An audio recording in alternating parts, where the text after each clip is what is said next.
কেন যে এদেরকে গিফট দিতে আসি কে জানে, এদের ডিম্যান্ড দিন দিন বেড়েই চলেছে।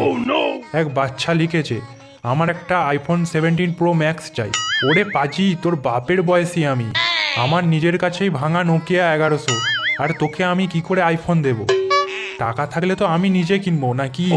আরেকজন লিখেছে, আমার একটা গার্লফ্রেন্ড চাই। ওরে হতভাগা, আমি কি ঘটক নাকি আমি গিফট দিই, লাভগুরু না। সবচেয়ে বড় শয়তানটা লিখেছে, শান্তা দাদু 1 বস্তা টাকা চাই। কেন রে, আমি কি রিজার্ভ ব্যাংক খুলে বসেছি যে তোদের টাকা দেব?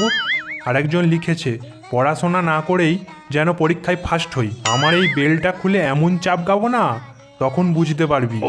যা গিয়ে পড়তে বস, না পড়লে কখনোই পরীক্ষায় পাস করতে পারবি না। ফার্স্ট হওয়া তো দূরের কথা, টুগলি করলে হয়তো পারবি, সেটা আলাদা ব্যাপার। পরের বছর আমি আর ইন্ডিয়াতে গিফট দিতে আসবো না।